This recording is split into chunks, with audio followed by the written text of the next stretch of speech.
It's Cardboard Time, episode number 116, and I'm your host, Arwen Kathke. On today's episode, I have reviews of Tea Garden and High Tide, along with an interview with Jay Bernardo of Cardboard East and Bezier Games. So, a lot to talk about today. Let's talk about the Shelf of Aspiration. It is at 128. That is up by one. Again, just trying to not get to that 130 number if I can help it, but we'll see. So 6 games coming in, 4 of which were purchased. One was Ruins, and actually this was at Origins. I forgot to mention this one on the last episode for whatever reason. I did get to play this one briefly. I haven't played through a full game of it, but I am very, very happy with it so far. Tabanusi, the builders of Picture Perfect, and Strike I got at the Critical Hit flea market that they had here recently, and Strike I had already played before. I just wanted a copy so that we had one for the wedding. I always really enjoy playing that. Super light game, lots of fun dice rolling, and a lot of great interaction at the table.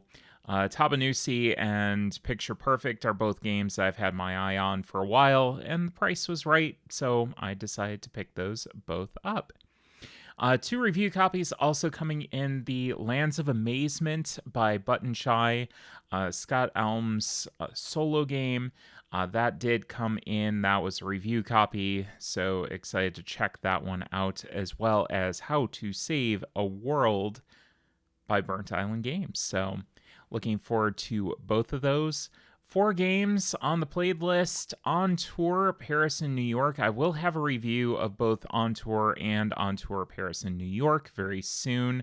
Did want to compare both of those and give you my final thoughts on where I rank each of those. They do fit kind of different genres in my opinion.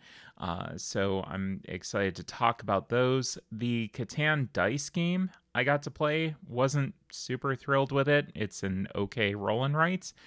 So I will not be reviewing that on the channel. Abyss.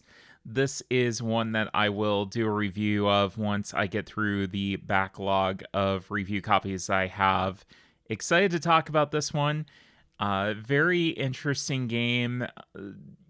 If you know me well, you know that I don't like a lot of direct player conflict. And this was about as indirectly direct as you could possibly be. There's certain things that you can have in your tableau that limit other players. It's not directly attacking them, but it's limiting them from doing things.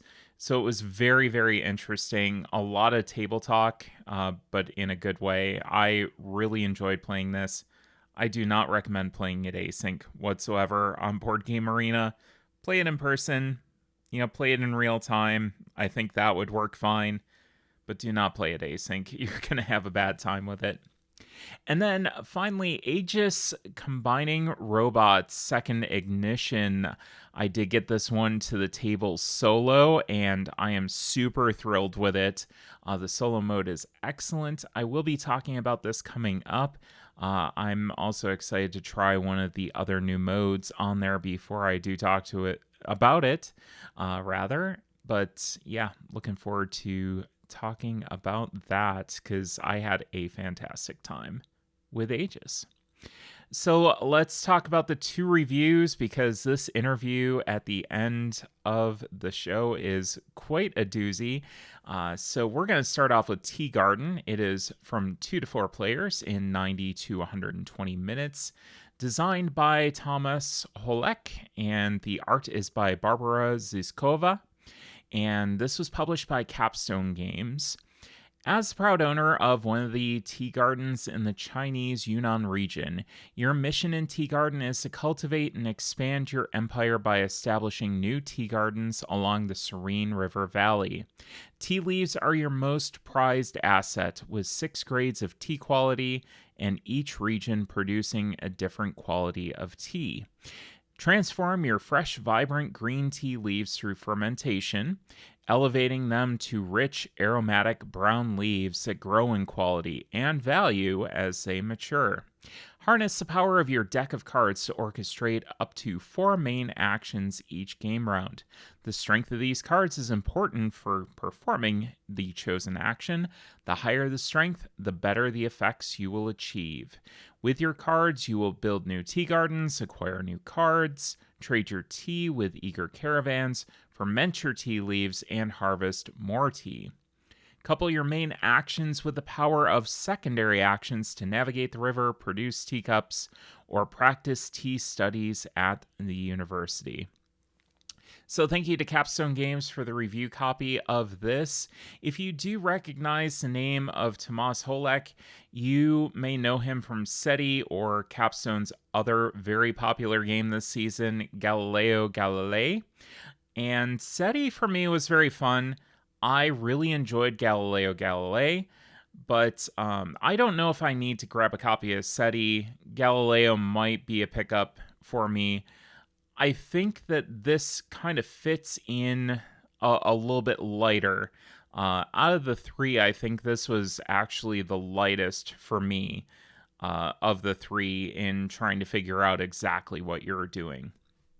I was very excited when Capstone wanted me to take a look at this one, since the mechanics looked really interesting, but I was a bit worried that there were one too many things going on at the same time, and there was complications for the sake of complications.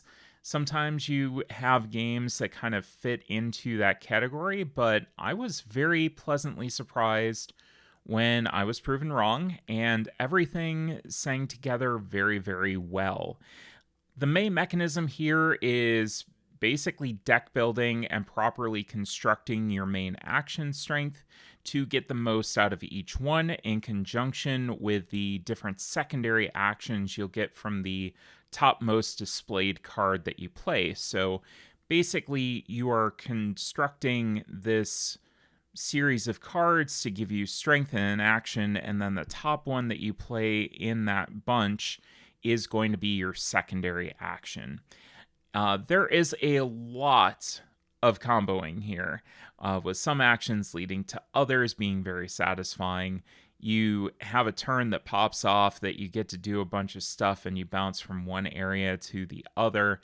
It's great. If you're a fan of games that do this, this one's going to be a hit for you, I believe, because there is a lot going on here.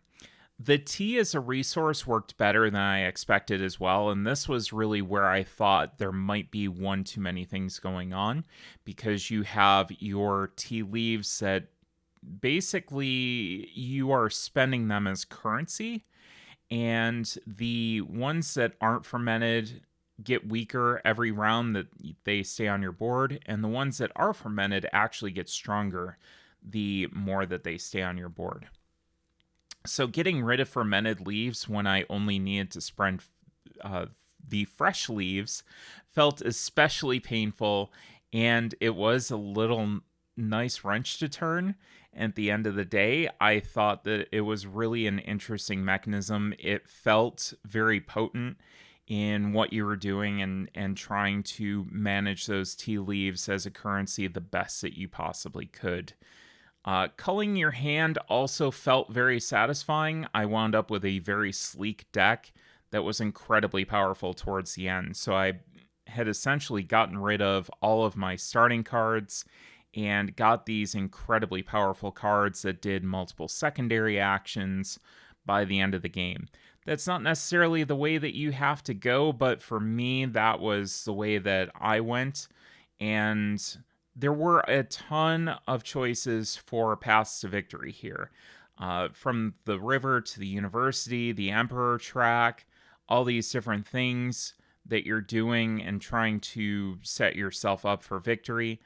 I think if you do something extremely well and then try to do one or two other things as well as you possibly can other than that, chances are you're going to have a good shot at winning, and everything felt fairly balanced. I didn't really feel like one player had an advantage over another, and we were all kind of specializing in our own area And I feel like it was the player who pretty much specialized the best and then kind of got some little bonuses to help them along the way that really did, have the best chance of winning here. So the teacups were really my only gripe, and it was just because combinations I could play really weren't coming up all that much. You basically need to match your teacup colors on each side to make the most of them. If you do that, you get these little bonus actions that you get to take. And I had really focused my deck strategy on that. So trying to get these teacups onto my tableau and be able to score points and get these bonus actions off of them. And unfortunately, I just couldn't make things line up as well as I wanted to. And I thought that it was going to be a little bit better for me. I think it was really the randomness of the draw on that. That was one thing that maybe I wouldn't go back and do the next time, just to see if there was maybe something that was a little bit more sure. I think you could get a lot of points, and I did have fun getting those little bonus actions from the teacups. I just couldn't make things work as well as I wanted to. So the player interaction in this game is pretty limited. It's just you're drafting cards that other players might want, or you're taking away spots on the board that might award points to them, as opposed to you getting them. So there wasn't too much direct conflict. If you're someone who does like that direct conflict, that in your face kind of gameplay, you might bounce off of this one. I, again, don't really like all that direct conflict, so I was very happy to play this. And I also like the art and the visuals. Some of the intersections of the areas on the player board were a little bit easy to miss if you didn't pay attention, but I think it worked pretty well if you were very aware of the board, you took a look at it, you took your time and tried to figure out exactly where you were going to go. From a vision and accessibility aspect, that was pretty much it. There were no color vision issues that I had. The colors that were chosen worked well for me, basically distinguishing between pieces and colors that were used to indicate different symbols on the board. So I thought that that was very well done. I was able to see everything, and some things had double coding to them. The only thing that I was a little bit disappointed in is there was an opportunity to maybe do some double coding with the teacup construction and having the colors that were matching up be different symbols. That would have been a little bit easier to see, but it was pretty minor, and I was able to see very well with the colors that were used. So for my final thoughts, I was excited to play this quite a bit, and now that I know how to play, I can get it tabled pretty easily. It is kind of rules overhead to begin with. It's a lot to explain. There's, again, a lot going on, a lot of different things that you can be doing to succeed in your game. It's not going to be nearly the weight of a game like SETI is. I thought that SETI was something that I would not be able to table with many people. That's why I don't feel like it really has a spot in my collection as much as I like it.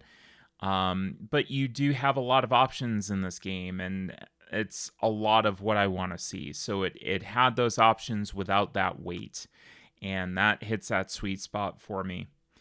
I do like having the small amount of player interaction, a lot of combos, solid deck building, where culling your deck is nearly more important than what you get to put into it. This one's a keeper for me. It's staying on my shelves. That was Sea Garden.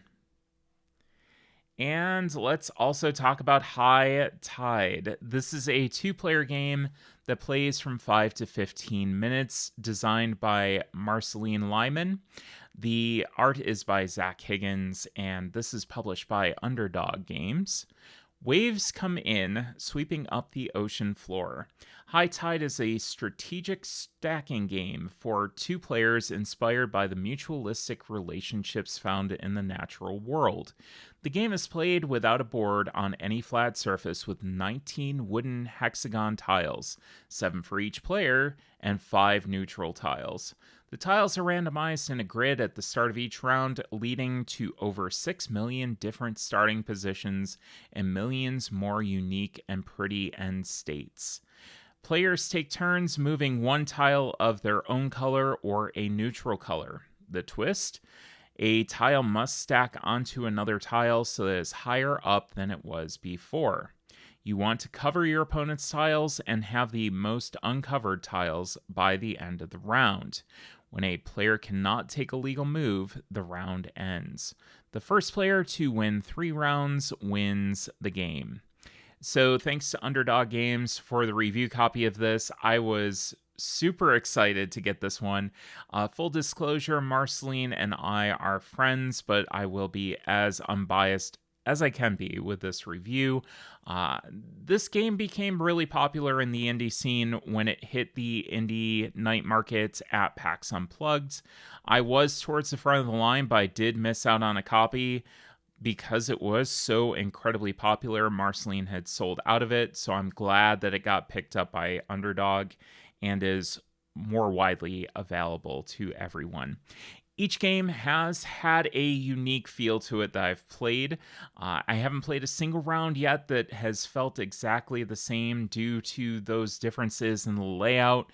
What happens with the player choices, everything is always incredibly different. There does seem to be a lot of potential for different games before you start to loop around to that same tile configuration that you might have seen before. This is a gorgeous production. I love the way that it looks out on the table, and I think it's really neat to see the end state and the tiles kind of stacked next to each other. I really enjoyed that as well. I don't quite understand all the strategy as of yet, but I can tell when I've made a great move because I've started to really limit my opponent's options quite a bit. I can look at that board state and just see that they're having a tough time, and that does feel really good. On the converse, I also got a great feeling of, oh, my opponent got me. They moved really well. I didn't defend against something. I should have seen that coming. And you learn from that. And I think that those are the fun kind of games that with a 2-player abstract like this, in trying to outmaneuver and outthink your opponent, those are really satisfying things that happen. This never felt like an issue with the game when I had those moments that I missed something. It always just felt like I didn't set myself up properly or make the right moves when I had the chance. Also, the tactile nature of the tiles, they're clacky, they're satisfying to move around from a tactile perspective, so that's really fun. I've mentioned the coffee shop games, the bar games, pub games before in the past where you bring something small with you, you're waiting for dinner, you're having drinks with friends, you're having coffee with friends, and you're looking for an activity to go and put out onto the table while you're waiting. I think this is so descriptive of this game. It's something that I feel like I'll be bringing with me this summer in the fall to different get-togethers that I can play with another person that I'm meeting up with. So if I have it on me, we can set it up quick. I can teach it super quick, and it tables really easily. For what it's worth, it also smells incredibly good. I can't describe why, but it just does smell so incredibly good. That's a side note. But yeah, it's so easy to get to the table and get everybody going with it and teach. But yet that strategy that's there is really satisfying and really unique, and something that I really like to see in this kind of small form factor and 2-player heads up game. From a vision and accessibility standpoint, there were no color vision issues whatsoever since everything is double coated. You will have to kind of see the side on certain things. I thought that the color choices were just fine for what they use. There's only 3 different colors that you have to distinguish between, and they seem to be really good. So for my final thoughts, this is absolutely a game that I highly recommend everybody pick up. It is a fantastic little game, compresses easily into a small form factor. It's portable, packs a lot of thinky choices into a short time frame. If you have any interest in those two-player quick abstracts at all that you're going to be bringing with you to the coffee shop, bringing with you to the pub, or bringing with you to the restaurant or conventions this year, pick this game up. This is a lot of fun. I think that it was worth the hype and much deserved. Really love this one, and I'll be playing a lot more of this. That's High Tide. So stay tuned, because coming up next, I have an interview with Jay Bernardo. Jay Bernardo is my guest on today's interview segment. In addition to his work as marketing manager at Bezier Games and design work, he also runs Cardboard East, a channel and website that focuses on Asian-produced board games. Jay, welcome to Cardboard Time. Excellent. Thank you so much, Arwen. It's great to be here. It's great to have you here. We actually met at Origins Game Fair this year. I was very interested in the game makers, and that's where we connected over that and got to chat a little bit. So I'm really interested to chat a little bit more and have my audience kind of learn a little bit more about you. So to do that, can you tell everyone a little bit about how you got into the hobby? Into the hobby?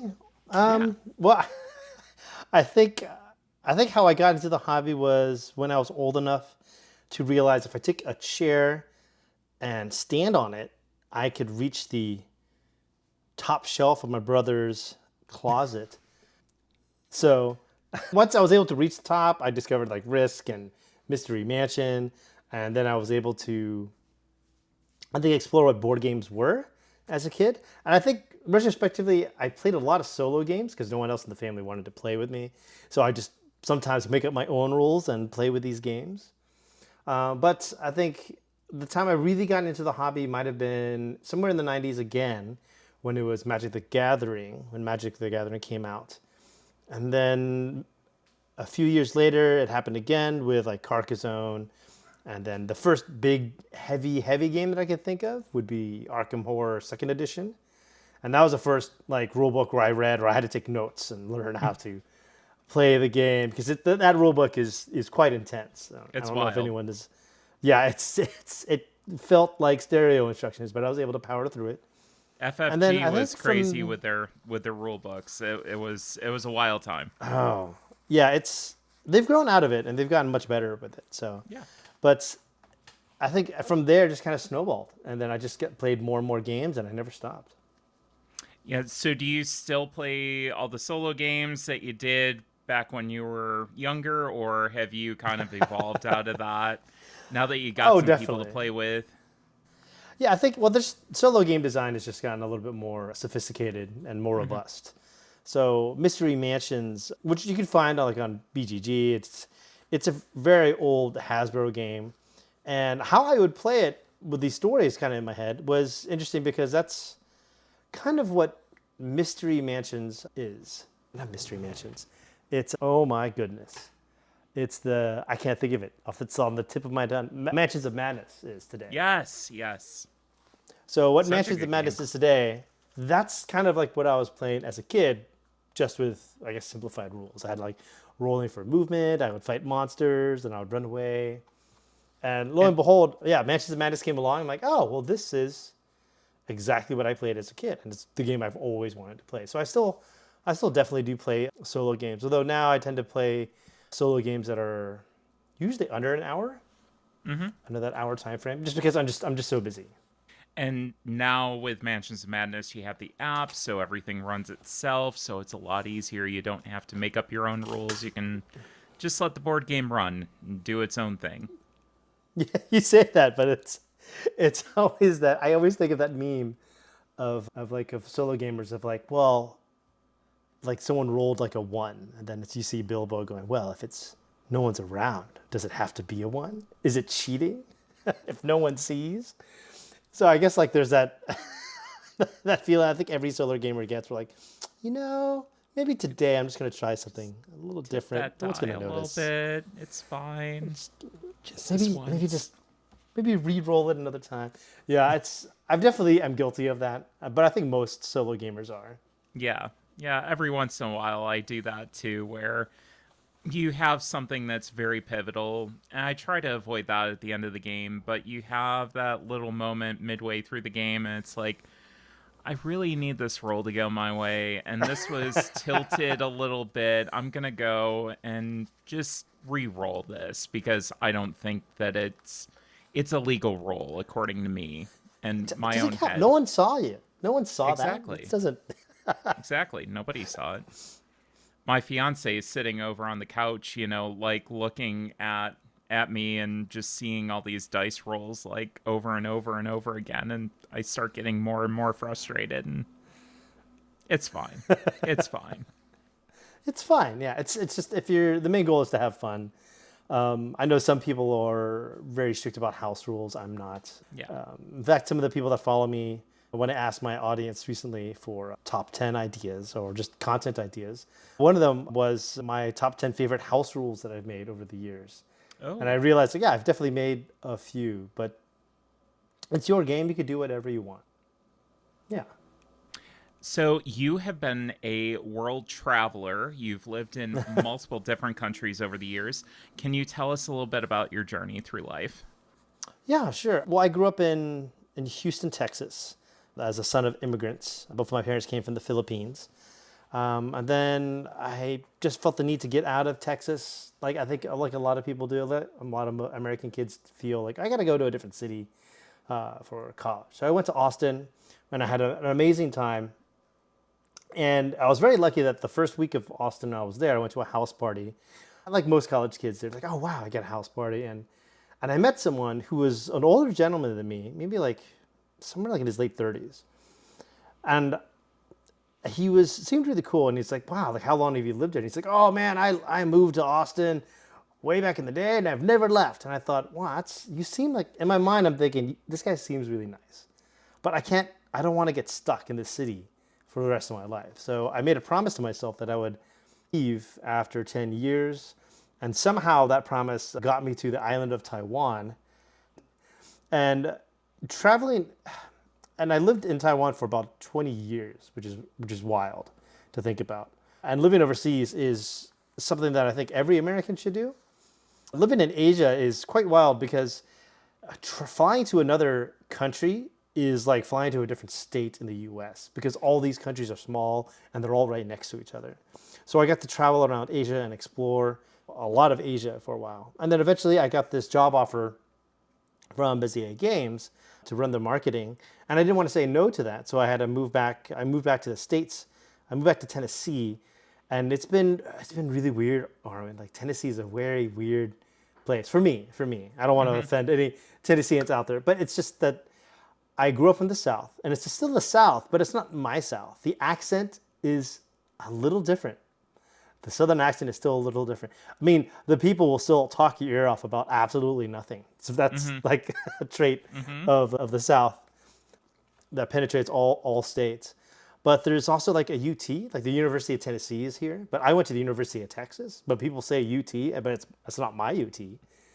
The my UT, the colors are white and burnt orange, and the colors for this UT are like white and this obnoxiously loud orange.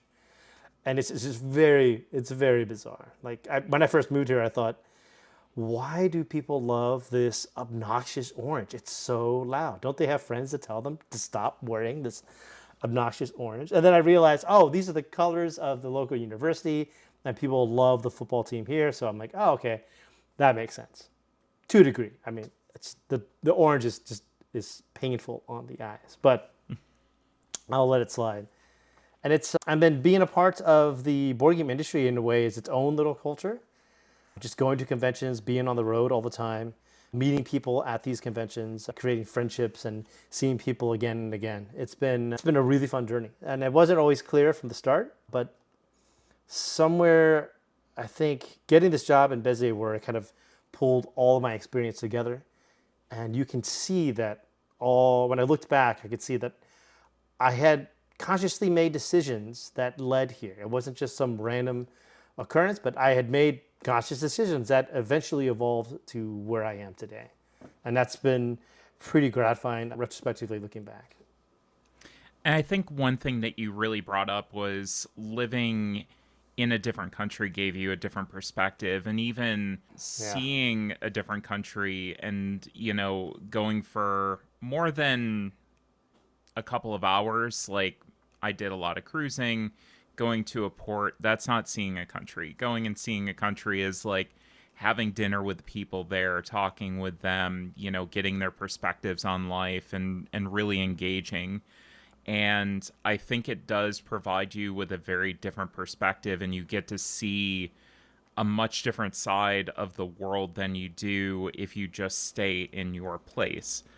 You talked about, living in Tennessee now. I moved to Gadsden, Alabama for a hot minute, which is the northeast side of the state.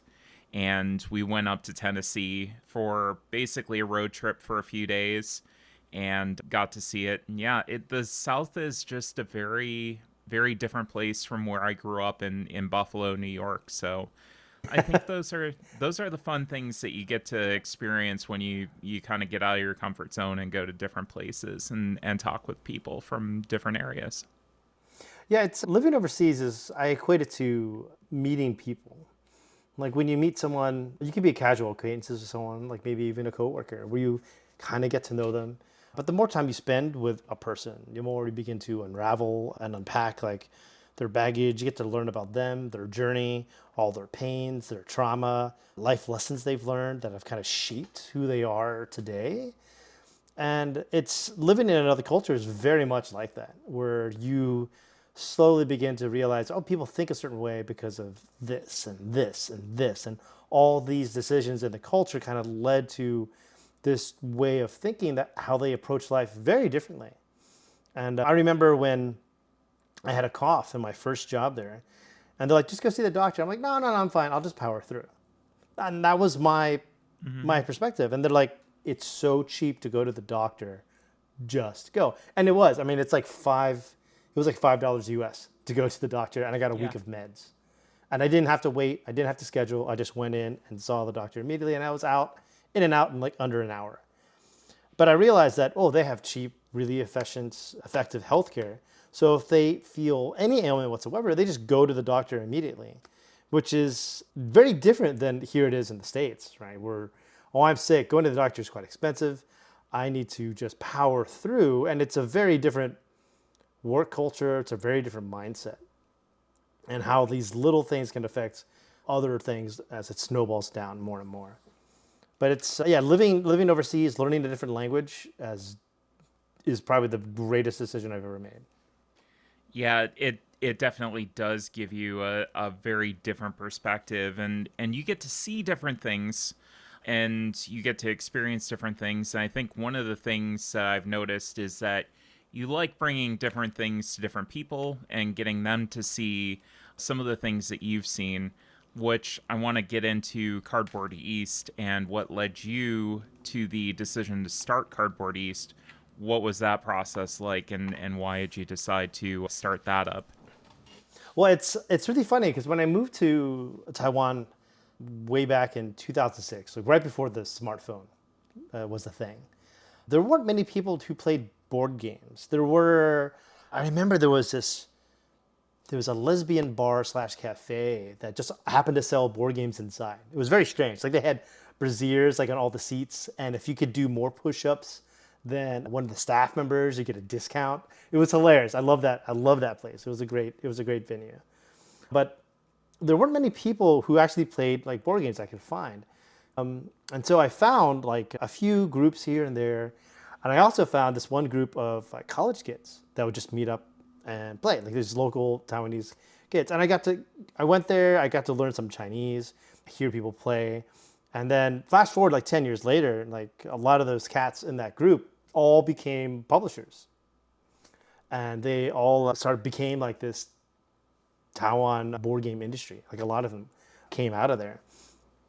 And so working, seeing, being part of them and realizing, hey, you know what? Like Taiwan's been so good to me over, I guess, these 10 years that I'd lived there, that I wanted to give something back. And so I created Cardboard East as a way to review games from Asia, to give them a highlight. I chose the name Cardboard East because if you were alive in the 1900s, there were these things called video rental stores. And they eventually started renting out video games, like cartridges, when games were in cartridges. And my next door neighbor owned one of those stores. And so she would give me these old 8-bit Nintendo games. And then I would play them and I'd write a little review on a piece of paper. And then she would put that review next to the game in the store. So that way other kids could see it and be like, oh, cool, some other kid played this game. This is what the kid thinks. And so I fell in love with these series of games called Data East that are by this Japanese company. Then they made like Bad Dudes and just like all these great Karate classic. Champ. Exactly, right? And Yeah. so I thought, okay, I'll just make mine Cardboard instead of Data, Cardboard East. And it was just this idea of like, oh, the games from the East, from East Asia. So it's, and then that just being in Taiwan and then going to the conventions in Taiwan helped me meet other people. I met people from like Singapore and Japan, and it led me down to like meeting more people from China. And it kind of snowballed into like Korea, Indonesia, India, and it just snowballed more and more. And one content creator said that creating content is a ticket to the extraordinary. And it's such a beautiful way to frame it, because you never really know what you're going to run into by creating content and meeting other people creating content with. Yeah, it's such a wow. That's such an amazing statement, because it's really reflective of the people that you've met along the way. I know that I have met so many amazing, extraordinary people with fantastic stories from, like you said, all over the place. It's so wild. And I also kind of resent the fact that, you referred to the time period of video rentals as the 1900s. The the late 1900s, when we grew up. Like, I still can't get around that. Died a little. So I had some kids say that to me, and I was like, "You from the 1900s?" And it's like, "Oh man!" Oh, And so now I just try and own it.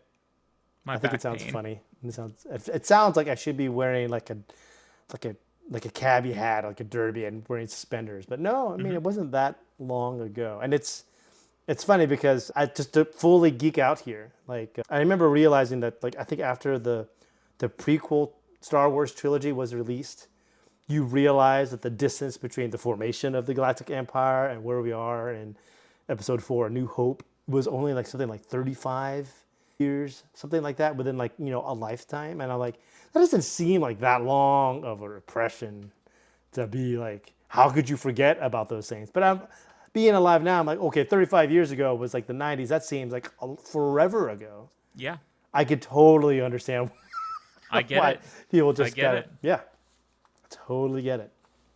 So, what differences do you see in the board game scene in Asia from what you do in North America? Oh, it's well with our game, the Game Makers, where you are from Bezier Games. It's a new game that we're coming out to Kickstarter. You're a board game manufacturer, and you're manufacturing the greatest games of all time. So we got licenses for over 300 like over 300, almost 400 games from over 100 publishers, like Roots, Blood Rage, just Wingspan. And it's funny because, and these are publishers from all over the world, and you see very quickly that all the big box games are all from the US. Like, no, like it's very much a US thing to have like this big outlandish production of a game. Now, people from other countries will buy it, absolutely. Everyone has Castles of Burgundy collector's edition, sure, but it's a very much an American thing. And I think that's the biggest difference, is that America itself is a big market. It's the biggest market for board games in the world. So they have like, and most people have a big table, they live in a house, and there's a lot of space. So they can have these big games that are just over the top production with a lot of table presence.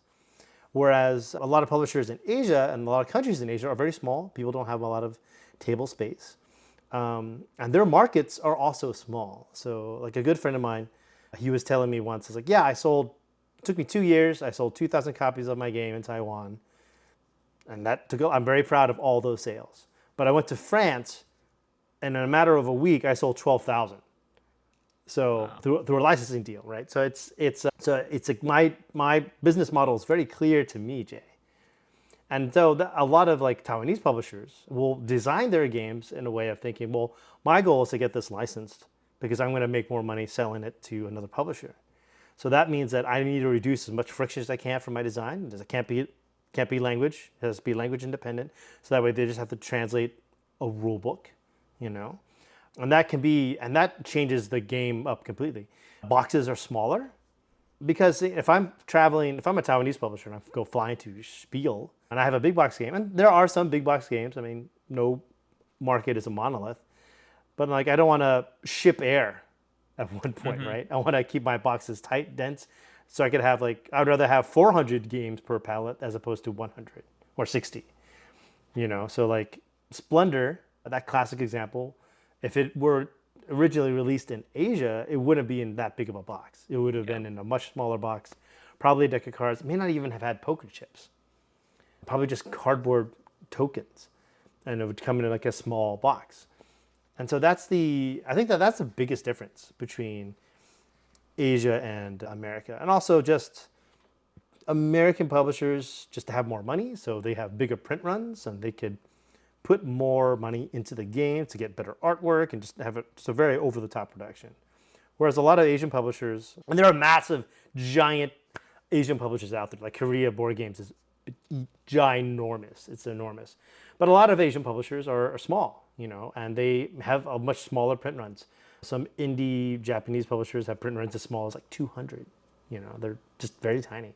And people are like, "How do I find this game?" And I'm like, "I don't know, man. I don't, I don't know how you find this game." So Deep dark corners of the internet. It's somewhere. yeah, it's such a dangerous thought. Like anything you want on the internet, if you just look hard enough. I'm like, man, I don't, Mm-hmm. I don't know. Maybe spend enough money. Probably, I mean, but it's. I mean, those are the biggest differences. But I mean, there are, outliers to that. Like Korea Board Games is massive. They have a campus, like a not just a building, like a campus, like Google Wow. campus. They're Wow. enormous, and not many publishers, even in the states, I don't think have Mm-mm. their own building. Like outside of Hasbro, Ravensburger, Wizards of the Coast, maybe. I mean, like outside of those big boys, like I don't, I don't that doesn't happen. Yeah, that was one thing getting into the industry that I didn't really realize was just how small publishers really are in the States, because you just get this perception these things are in stores. So, these are multi-million dollar companies with these big buildings and huge facilities and everything. And in reality, some of them are this little office space in this big office building. So to hear that Korea Board Games has like an entire campus, that's wild to me. Like They, that is oh, they, wild. it gets even wilder, Armin. There's like a small, I mean, I don't know how big it is, but there's a town, village, city in Korea, and every year, Korea Board Games just takes over, like for a day. Okay. They re-theme the whole city for like this board game event. So like imagine like you're just your small town, just all of a sudden it's Azul, the town of Azul, and then it's just like themed for that day. It's just like they do this every year in the same city. It's just wild. I want to be there at least once. I think that's something I I would was like to do. I was gonna say, where do I get tickets? That sounds amazing. Yeah, it sounds really really nuts. I would so love to go. So, what are folks missing out on by not paying attention to what's coming out in other countries? We do tend to be a little, from a North America perspective, we do tend to be a little bit focused on what's coming out here, but there's some fantastic games that we never even hear of over here. I'm gonna equate it to another 1900s reference. It's like watching cable TV versus TikTok. It's like listening to music on the radio versus Pandora. Like when you widen your gaze, you get exposed to all sorts of games that you've never imagined. You're gonna find like small little print runs of some quirky game that just could just resonate with you. for reasons that you don't know why. And you're going to think, you know what, like maybe I will spend $50 on this one game that's just about queuing in front of an elevator, because I just think it's just fun and it relates to me. As I'm not going to spend it on a game about sailing in the Mediterranean. I'm not going to spend this money about these heroes going into a dungeon. I just want to play a game that's about, waiting in front of an elevator, or walking around Kyoto taking pictures, or riding a bus around Kyoto. And these are all games that I mentioned. But I think it's those little quiet moments. And that's one thing I think I really like about board games from Asia. Like there's a willingness to explore, I don't want to say boring, but like mundane themes, or themes like everyday themes that you wouldn't expect, that can be gamified and fun. Like not every game needs to be Vikings or animals fighting in a forest or exploring a futuristic planet or a civilization game abstracted to a bunch of cards. And those are literally the four games with the BGG hotness right now. But it's just Yep. it's just this idea that you could find something that speaks to you on a different level. It's like finding a new indie band, like who that you just was like, wow, where is this song? This song's amazing. And I think that's what you're missing out on. You're missing out on all the little wrinkles that you could experience. I mean, there's nothing wrong with like the American and like European publishers. They make a lot of great games. Like I love them. My wife's favorite games are like Kanban EV and Endeavor Deep Sea. Like we've really been enjoying those. They're great games. But like there are so many other like little games that just resonate. Like Yokohama is a great game. Like Jiangnan is a great game. Like there are all these. Formosa Tea is a great game about making tea in Taiwan. So I think you're missing out on all those little wrinkles in life that kind of make life worth living. And one thing, I kind of got turned onto the scene a little bit with Coffee Roaster, and that was brought over. I think it was Indie Boards and Cards, or one of the publishers, and they brought it over and they kind of modernized the feel of it and it felt very coffee house ish. But then you look at the original production of the game, and it's Oh like yeah, so much better. It's way yeah. It has better. I this. have been on a quest to try to find a copy. Yeah, the artwork is so cute and quirky, right? Like it's just you wife Takako Takurai does it. She does a phenomenal work. And what I loved about that game is that when I played it, I felt like I was roasting coffee. Like I Yeah. felt like I'm kind of trying to make this perfect cup of coffee. Like I'm trying to put ingredients into it and try to release the steam and trying to get it out just right. And it it abstracted that in a way that I'd never thought it would imagined it would have been fun, because that's exactly what it was. I was like, wow, this is really fun and challenging about making coffee. Yeah. And you really feel bad when it goes wrong. It's terrible. Oh, And it's no. a fun sort of terrible. You're like, oh, this person's gonna leave me a bad review, but Yeah. it's just one of those things. It is what it is. I can't take it back now. So, pivoting back to your work with Bezier, can you tell the audience a little bit about what you do as a marketing manager? My wife asked me that. She's like, what do you exactly do you do? And I go, well, our logistics guy, his job is to know where all the games are at any given time. Like, where are they? Are they on a boat? Are they in a store? What warehouse are they in? Our trade show manager deals with, all the trade shows, making sure everything goes well there, going back and forth. We have a licensing manager who just does all the licensing, a product manager who takes the game from point A to from point B, finance team, app developers, like a head developer. And she's like, yeah, but what do you do? I do everything else. Is what I told her. It's like, what does that mean? It's like, to think about it, it's like everything else, like everything from like social media to creating all the content to like editing rule books, playtesting games, scouting games, running like the Kickstarter campaigns, dealing with some customer complaints sometimes, dealing with being the point of contact for all the content creators out there, all sorts of companies that want to reach out to us for like marketing purposes. I have to talk to vets, pitch to the leadership if I think it's worth exploring. Like there's just a lot of things. It feels like someone is throwing 30 discs into the air, and I have to shoot the discs with my gun, but my gun only holds 3 bullets at a time. That's what that's kind of what it feels like. Just try to get the ones that are most important and get the rest of Yeah, that stuff, I before guess. they hit the I ground. Yeah, Yeah. but it's fun, and I love it because it's in an industry that's all about bringing smiles to people. And you get to make giant cards every once in a while. Yeah, I got to see that yeah, I today. make a That lot of was giant fun. cards.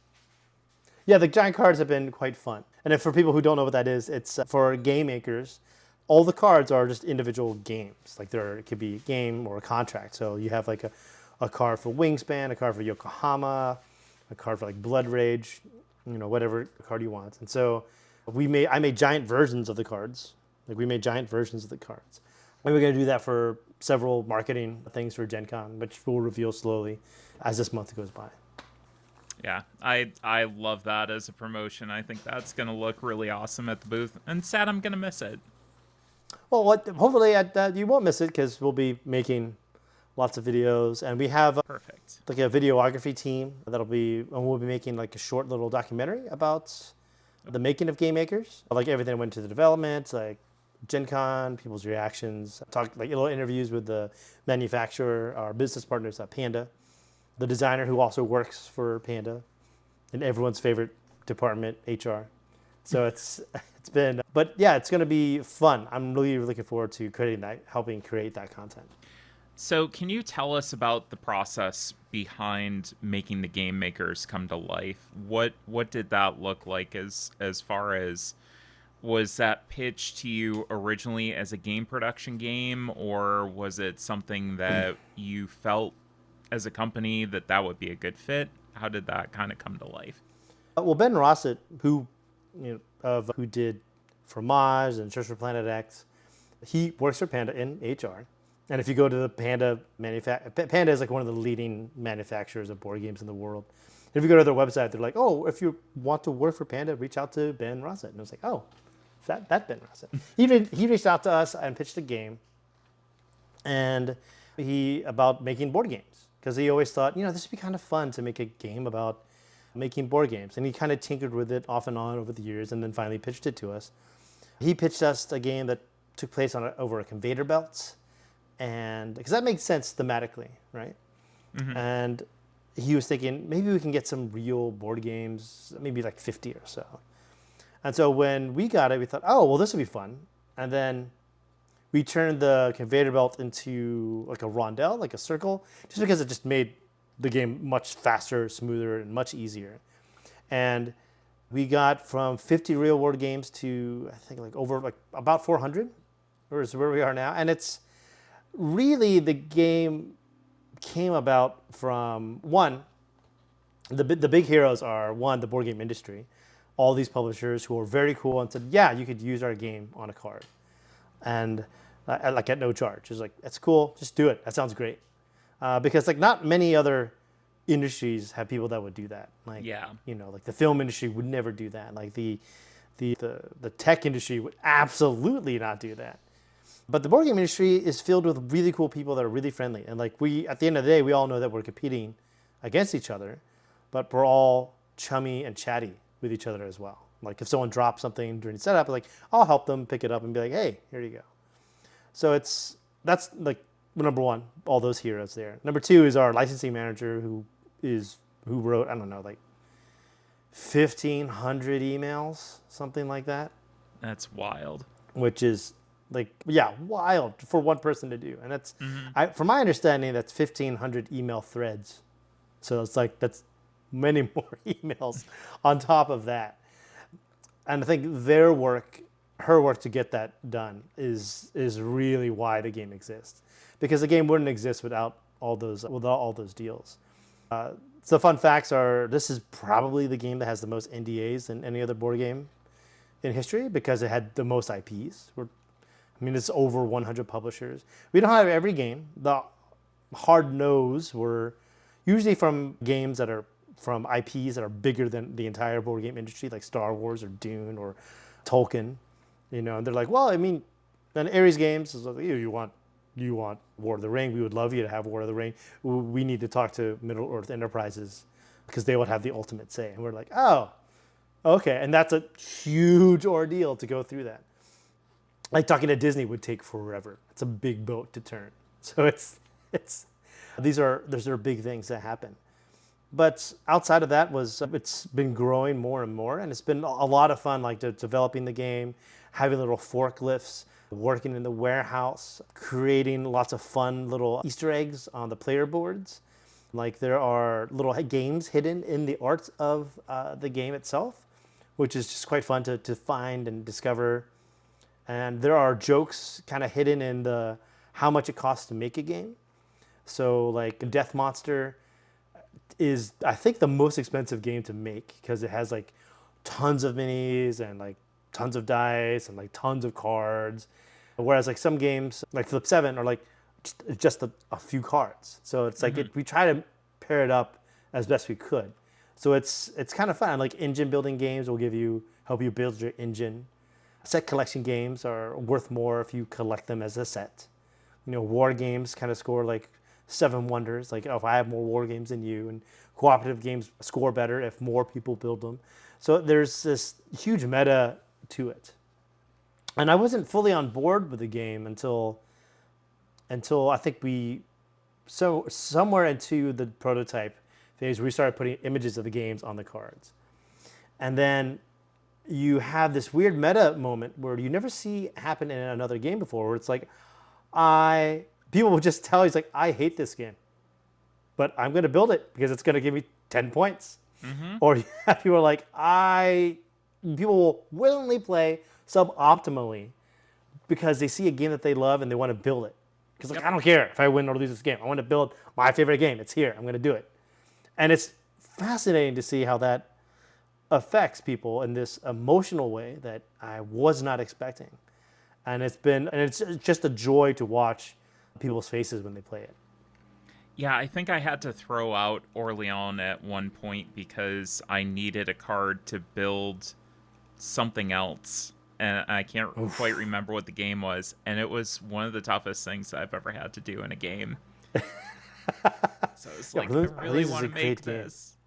It's such a good game. So what did the process look like to get permission to use other companies? You had mentioned the 1,500 emails going around. Most companies seem pretty receptive, but did you have a very wide range of responses as far as response time, or Oh yeah, of course. I mean, most of it is like company size, like Asmodee and Cosmos naturally took a lot longer because you have to go all the way up and all the way down email chain.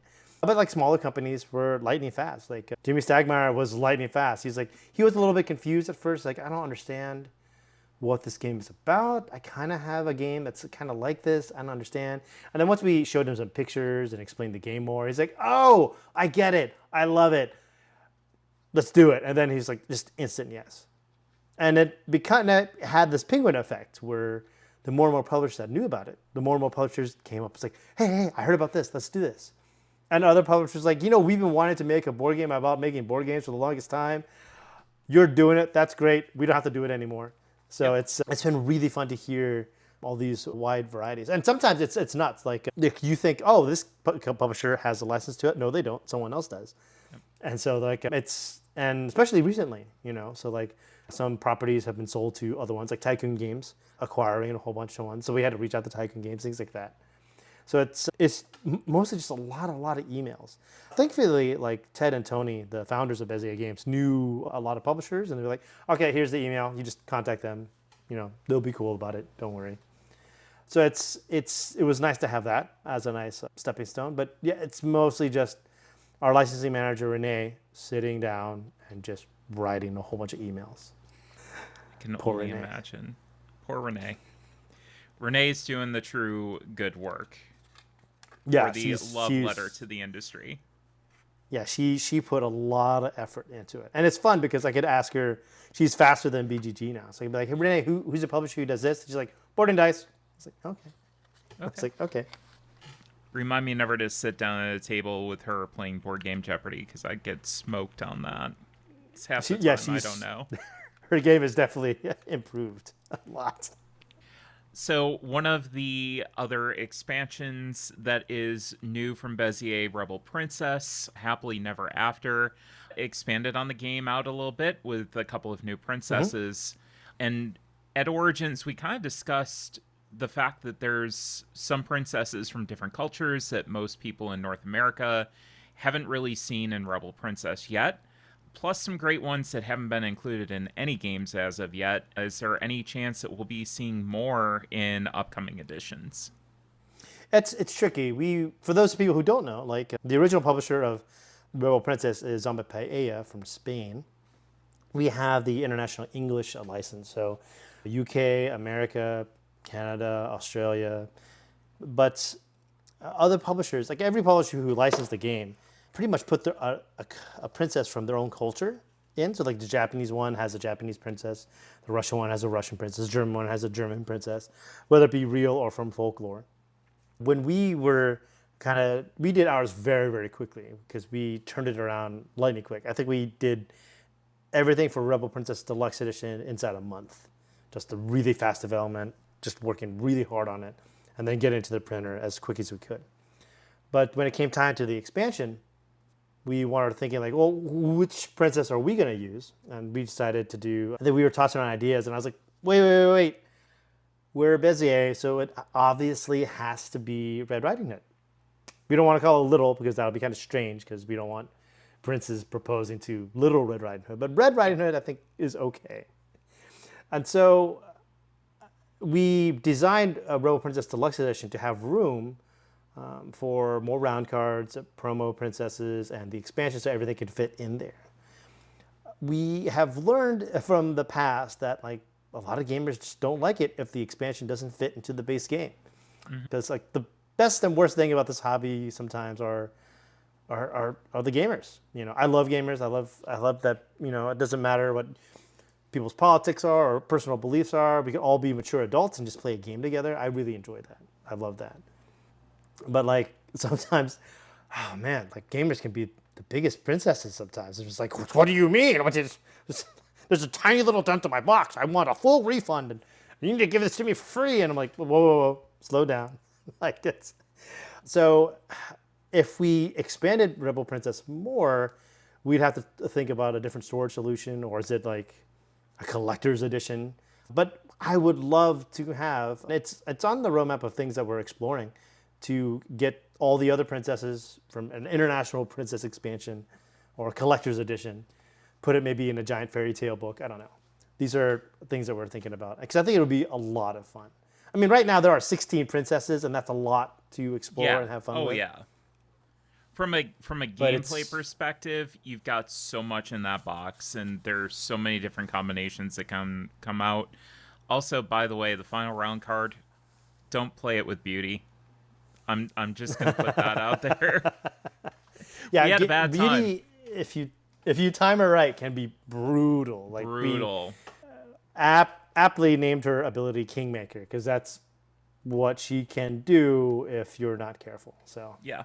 Yeah. My fiance decided to do that on the last round. Just pass me all of the tricks, all of them. oh, that that's funny And because that happened to me where someone passed me. I was like, pass all the tricks to the player on your left, mhm. and that happened to me. But I happened to collect all the princes and the frog, and therefore I got Rebel the Ball. And Oh, it was this great hilarious moment. It's like, haha, well, I'm gonna give you all my tricks. Like, oh well, I'm Rebel the Ball now. It's like, I got what? all of No. I'm them. like, yes. And that was hilarious. But I mean, that's what Rebel Princess is. Like, it has these great high moments that are just very, very memorable. And that's what I love about the game. So I want to read out a quote that stuck out to me from you on the Bezier website regarding Oh, inclusion. And you said, if you're Asian American, know that regardless of how you perform, you'll be viewed differently. Don't fear that. Don't hate that. Own it. What does inclusion mean to you, and why is it important? Man, inclusion is so important to me. And it took me many years to realize how important it is to me. I think it's just because, when you're a kid, you don't see beyond the mountains. You don't know what's beyond those mountains, right? You don't know if there's a valley of sunset and rainbows and butterflies behind that mountain, or, like more often than not, more mountains. Hmm. But like when I was a kid and I saw Goonies for the first time, I thought, oh wow, look, there's Kiwi Kwan. Like there's another Asian kid in the movies. That's cool. That could be me. I felt seen in a way, and I felt excited. That's like, and when I saw the same Asian kid in like Indiana Jones and the Temple of Doom, I was like, oh wow, that's cool. There's a little Asian kid, like he's around my size. That's cool. And it really resonated with me, and I didn't think why at the time. I just like it just resonated with me. And then later on, as I grew up, I reflected more and more. I was like, it's very obvious why it resonated with me so much. And then when Kiwi Khan came back and he gave his speech at the Oscars, and like he was crying and people watch it and they cry. I cried. I think I cried a little harder just because it felt great to see him be seen in a way. It's when I watched, and it's so silly. When I watched Crazy Rich Asians, I don't know, this sounds so silly. And I saw this Asian cast. I was like, this is so cool to see this huge cast of Asians just working together and making a film. Like it's, yeah, I mean, I've seen that with other races, of like white movies, black movies, but I don't see it that often with like Asian movies. I mean, I've seen Hong Kong cinema, 90s Hong Kong cinema is some of my favorite stuff, but I never seen that like an American fronted one, and it was really amazing to see. And it's something that really resonated with me a lot. And sharing games from another culture to me is important because I think that voices should be heard and cherished, and you never know like where the next great idea comes from. Like things could come, great ideas have no borders, and they can come from anywhere. And you should just explore those and take those moments. Like AEG took a chance on Love Letter, and it didn't sell well at first, and then they gave it away at a Gen Con. Like, here you go, here's some Love Letter. And then John Seisner's walking around. I was like, why is everyone playing my game? And then it became this huge thing, and it became an evergreen for them. And like I just saw like an Instagram reel about Lovecraft Letter, which is the Lovecraft version of Love Letter, which naturally has insanity. But you just never know where all these ideas come from. And I think that by not exposing yourself to these outside ideas, you're limiting your scope and enjoyment of the world and of life. Yeah. And I think that also kind of circles back to the conversation that we had at the beginning of the show, where you have that exposure by getting out and doing different things and going different places and seeing different things, meeting different people. It just opens Yeah. you up to so much more. And I think that when you have that experience, it's hard not to think in that mindset of, wow, we I have to keep my mind open and keep my heart open for everybody. Yeah, I Yeah. like how you put that. I don't think you don't need to like everything. My dad would tell me even as a kid, he's like, we would go to a restaurant and try something. He's like, did you like it, Jay? I'm like, it's okay. And he's like, there are billions of things in this universe, Jay. It's okay if you don't like a few things. And I was Yeah. like, I didn't like it, Dad. I never want to eat here again. He's like, okay, it's fine. We're never coming here again. Done. So it's you don't have to like everything, but I think there's a lot of value in trying and exposing and trying new things, Yeah. because it something life changing could be right around the corner. And I don't know why you would ever want to rob yourself of that opportunity. And I think with your quote, like it surprised me because I was like, I don't remember saying that. But then I looked that up and I was like, oh yeah, I did write that. You did write that. Owning it, I think, is really important, because I think that life isn't fair. It's never going to be fair.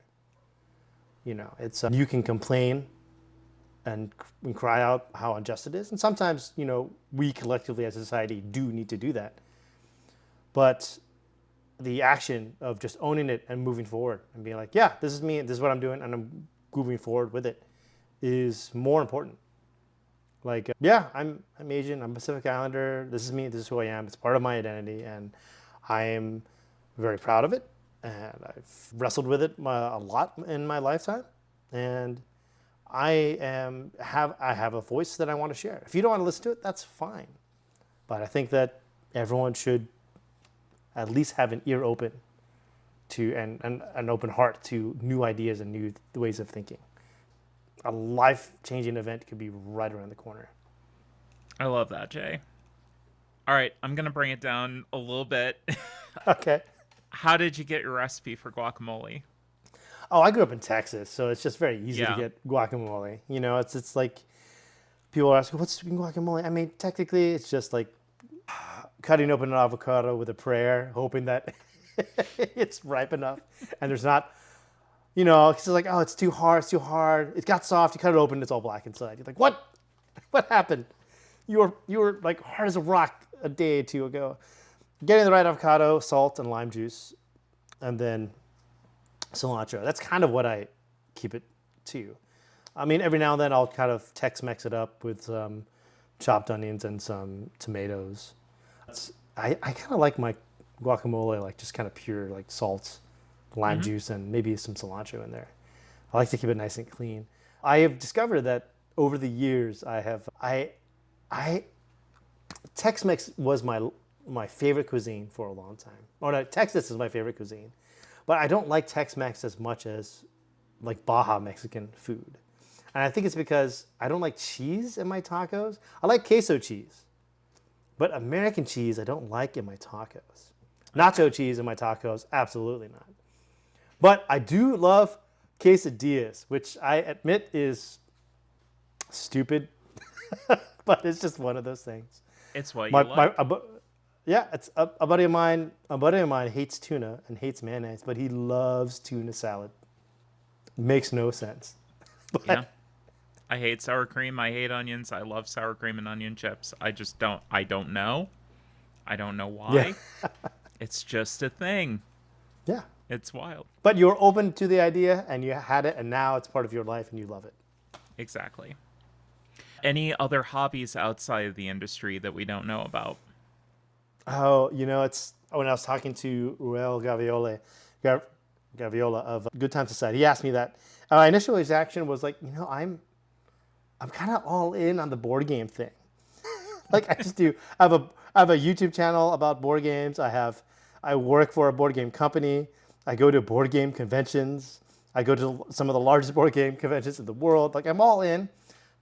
But I do have a few hobbies. Like I do like to cook. Living in Taiwan, I learned how to cook Mexican food because there wasn't any.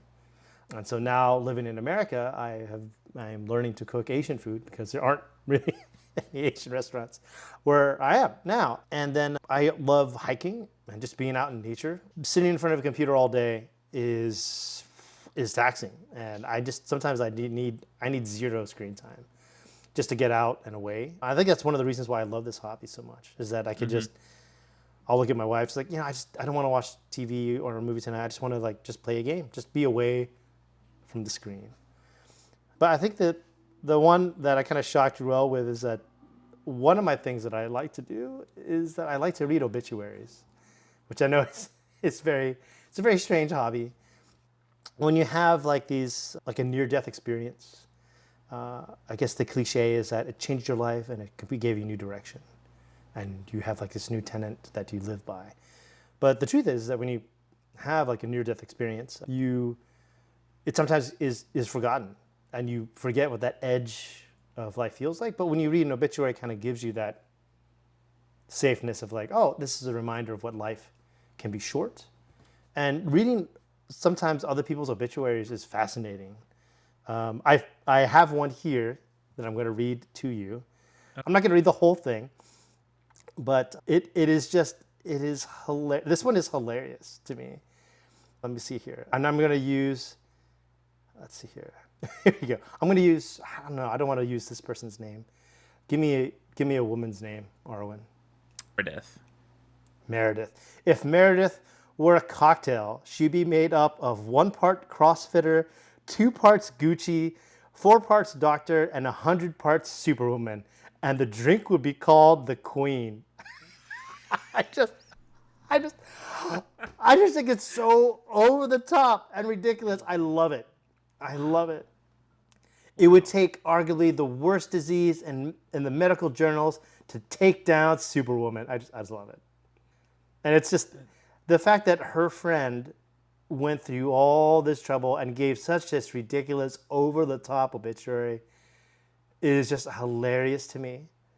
And it's just really, really cool. And you get to see these things. And sometimes it's about seeing that person's life journey, like a stranger's life journey that you never knew, Mm-hmm. and kind of reflecting on your own about like, oh, where has my life led me, and where could it lead me next? I That's mean, like really 5 cool. years ago, 5 years ago, I was single in a job I hated, and now I'm married and I live back in the States. And I would never have expected that In after in my in life. Tennessee, looking at weird shades of orange all the time. Yeah, it's it's so obnoxious, Arwen. It's so I obnoxious.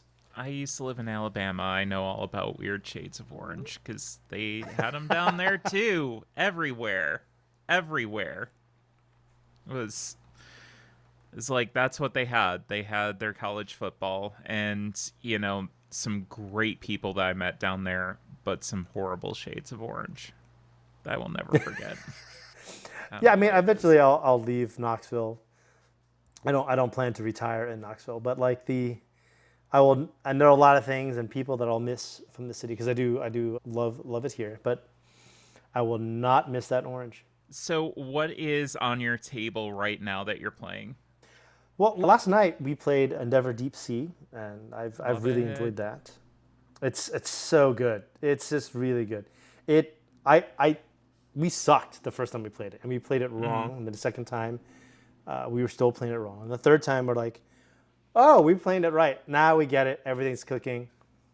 Because the first time you played, you're like, why don't I have anything on the impact board? That's like, do we get anything there? And then now we're filling up that impact board pretty much completely, and it's been a lot of fun. And the fact that there are different missions to explore, and they all feel Mm-hmm. a little different, Yeah. so much fun. I've been having a lot of fun with that. I guess from the east, what I'm been playing is I've been playing through the Garden trilogy, which is a new trilogy from Japanese publisher Uchibukoya. They came out with a game called Aqua Garden, which is about building an aquarium, and you're moving one person around your aquarium, and you're moving another person around a rondel, like fish market, where you're buying the fish and you're putting them in your aquarium wherever the other dude is standing, and you're trying to make sure that certain fish are with other fish and other fish aren't with other fish, and try to score points. Oh. And it's now they come up with a trilogy, so they have Aqua Garden and they have Sky Garden, which is just with birds and a new mechanic that deals like cages and things like that. And then now there's a Dino Garden with one with dinosaurs that deals with food, and each of these games have meeples that are absolutely adorable. Like the Oh. the fish are fantastic to look at, the birds are fantastic to look at, the dinosaurs are so much fun to look at. And they even have none of your listeners are going to benefit from this, Arwen, but you are, because Perfect. you get to see this. And this is you have like these cute little eggs here for Sky Garden, right? You've seen these eggs from similar to something like Wingspan, right? Well, here's Mm-hmm. a 3D bird's nest with different types of birds inside Whoa. these little holes, and then you put the eggs in there to cover them up for like these certain game abilities and set collections. But it's so much fun. Like I could drop all these eggs in here, That's and just super like that cute. little touch is super cute. And Oh. it's really adorable. It's really pretty. Like it's funny because sometimes when I get some games, my wife will open it up and be like, "Oh, can I punch it out?" I'd be like, because it looks, and she's like, "When are you gonna learn how to play this game? When are you gonna learn?" I was like, "You Mm-hmm. could read the rules." Like, no, you're gonna read the rules. I just want to be there to play it with you. It's like, okay. And so she was kind of insistent. It's like, this trilogy looks really cool, like all these birds and dinosaurs. And so that's what I've been playing through. Is that so? I guess animals on both sides, east and I love west. that. No, and I'm glad to hear that somebody else has that relationship with their significant other where you have to teach the game, but they're more than willing to play it with you. I'm very happy that they're willing to play. Like Yeah. I'm I know a lot of people who their significant other doesn't game, and I'm like, Yep. I know it's hard. It's a hard existence, but Yeah. it's having to significant other that plays games with you is so much fun. I mean, it's not Yeah. perfect. She doesn't love. She's very picky about trick-taking games. She doesn't like some of them. I kind of love them all. Mm-hmm. She's not as a biggest fan of spatial games, but I love games. It's weird, like sometimes games are a little bit more Tetrisy than others, and she likes those. It's been interesting. We could talk about this, I'm sure, like in the on and on about if you're the gamer trying to figure out what you're seeing, what others' gaming tastes are, and just like like you can kind of like push a little bit in this direction. It's like, oh no, push a little this direction. It's like, oh, okay. Mm-hmm. Push a little bit more in this direction. It's like, oh, okay, we're having fun here. We're steamrolling. And then eventually I realized I'm married to a heavy gamer who like Kanban AVs. Like she's like, oh, I love this. Like, okay, It's a great this is game. the room we're in now. So it's this is where we are. It is a great game. That's really, really solid. Yeah, she's interesting. She's like one of the few people I know. It's like no, I love Sandra. She's great.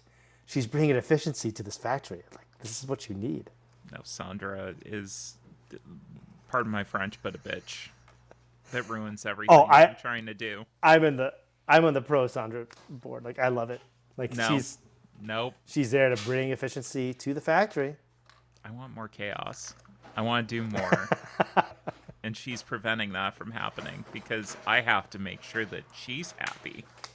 It's Oh, rude. presenting is my favorite part. Is like in that game. It's like because sometimes there's like a day where like I didn't do anything. Yep. Like, Yep. I guess I have to show something. Oh So God. hilarious.